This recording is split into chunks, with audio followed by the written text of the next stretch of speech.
आज की इस क्लास में हमारा टॉपिक है महात्मा गांधी का जीवन और भारतीय स्वतंत्रता संग्राम में उनका योगदान। जी। चलिए शुरू करते हैं। तो पार्ट 1 प्रारंभिक जीवन और विचारधारा। सबसे पहले कुछ बेसिक फैक्ट्स। महात्मा गांधी का पूरा नाम था मोहनदास करमचंद गांधी। जी। और उनका जन्म 2 अक्टूबर 1869 को गुजरात के पोरबंदर में हुआ था। ये डेट और प्लेस दोनों याद रखने हैं। अब आते हैं उनकी आइडियोलॉजी पर, उनकी गांधीवादी विचारधारा पर। इसके 4 मुख्य कॉन्सेप्ट्स को समझना बहुत जरूरी है। बिल्कुल।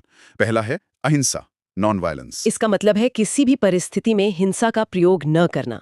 ये तो उनकी विचारधारा का आप कह सकती हैं मूल आधार था। बिल्कुल। दूसरा कॉन्सेप्ट है सत्याग्रह। ये शब्द 2 शब्दों से बना है, सत्य और आग्रह। यानी सत्य के लिए आग्रह। यह अन्याय के खिलाफ लड़ने का एक नॉन वायलेंट तरीका था। हाँ, ये एक बहुत इंपॉर्टेंट कॉन्सेप्ट है। हम आगे देखेंगे कि उन्होंने इसका इस्तेमाल कैसे किया। तीसरा है हिंद स्वराज। जी।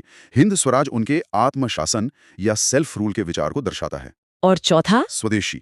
स्वदेशी का अर्थ है अपने देश में बनी चीजों का ही इस्तेमाल करना और विदेशी वस्तुओं का बहिष्कार करना। तो ये 4 स्तंभ हो गए, अहिंसा, सत्याग्रह, हिंद स्वराज और स्वदेशी। जी। अब ये जानना भी जरूरी है कि गांधी जी के विचारों पर किन लोगों और ग्रंथों का प्रभाव था। सबसे पहले तो उनकी माँ का प्रभाव, जिन्होंने उन्हें वैष्णववाद के संस्कार दिए। हाँ, और इसके अलावा जैन धर्म और दूसरे हिंदू ग्रंथों का भी उन पर गहरा प्रभाव था। और पश्चिमी विचारकों में हमारे सोर्सेज में 3 नाम बार बार आते हैं। हाँ, ये एग्जाम में अक्सर पूछा जाता है।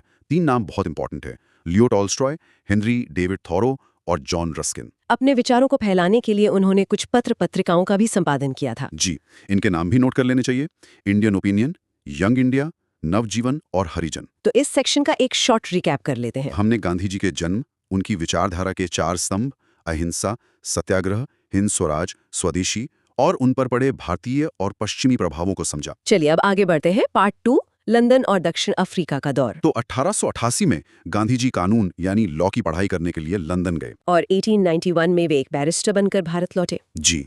लेकिन उनके जीवन का जो टर्निंग पॉइंट था वो आया दक्षिण अफ्रीका में। वो वहां 1893 में गए। हाँ, यहीं पर उन्होंने अपने राजनीतिक हथियारों को, अपने पॉलिटिकल टूल्स को विकसित किया। बिल्कुल। और इसकी शुरुआत एक बहुत ही महत्वपूर्ण घटना से हुई, 7 जून 1893। पीटरमैरिट्सबर्ग स्टेशन की घटना। जी। उन्हें फर्स्ट क्लास डिब्बे से सिर्फ इसलिए बाहर निकाल दिया गया क्योंकि वे भारतीय थे।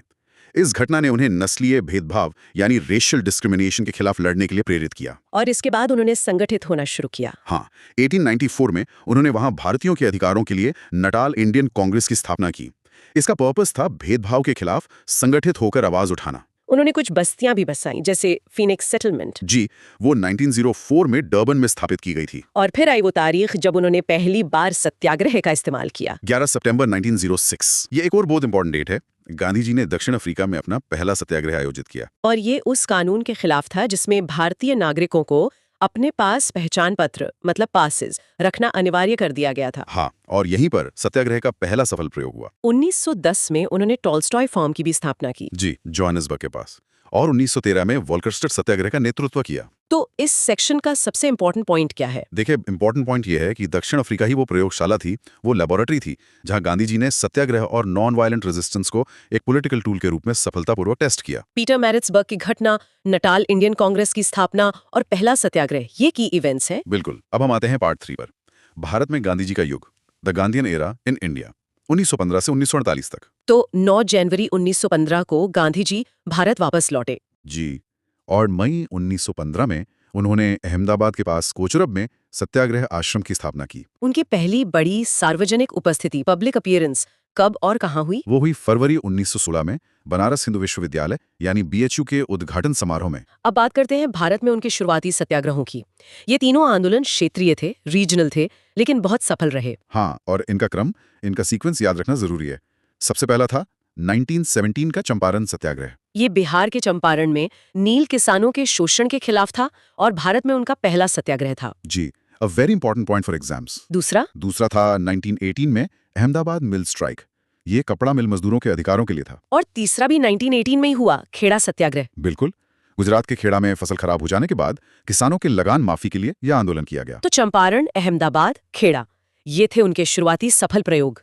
जी, और इन सफलताओं के बाद उन्होंने अपना पहला अखिल भारतीय यानी पैन इंडिया आंदोलन शुरू किया। अगस्त 1920 में असहयोग आंदोलन, नॉन कोऑपरेशन मूवमेंट। हाँ, इसके बाद एक और इम्पोर्टेंट फैक्ट है, 1924 में उन्होंने बेलगाम में कांग्रेस के अधिवेशन की अध्यक्षता की। और ये एकमात्र मौका था जब गांधी जी कांग्रेस के अध्यक्ष बने। ये फैक्ट नोट करने जैसा है। बिल्कुल। अब आते हैं एक और बड़े आंदोलन पर। 12 मार्च 1930। नमक मार्च या दांडी मार्च। जी, उन्होंने साबरमती आश्रम से दांडी तक प्रसिद्ध पदयात्रा शुरू की।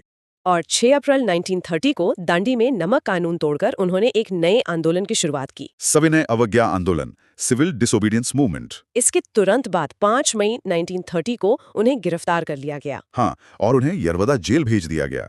फिर आता है 5 मार्च 1931, गांधी इरविन पैक्ट। ये सरकार और गांधी जी के बीच एक समझौता था। और इसी पैक्ट के बाद सितंबर 1931 में वे लंदन में दूसरे गोलमेज सम्मेलन में शामिल हुए, जी। सेकेंड राउंड टेबल कॉन्फ्रेंस में। इसके बाद 20 सितंबर 1932 को उन्होंने एक आमरण अनशन शुरू किया। हाँ, फास्ट अनटू डेथ। ये उन्होंने कम्युनल अवार्ड के विरोध में शुरू किया था। और इस अनशन का परिणाम था पूना पैक्ट। बिल्कुल।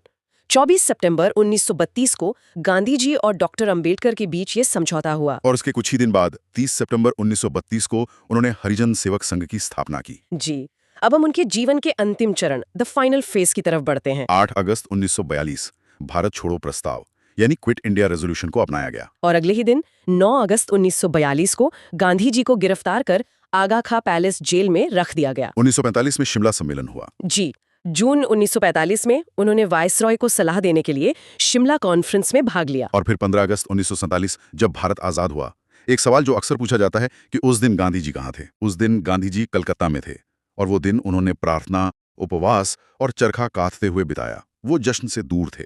और अंत में 30 जनवरी 1948 नाथुराम गोडसे द्वारा उनकी हत्या कर दी गई। जी।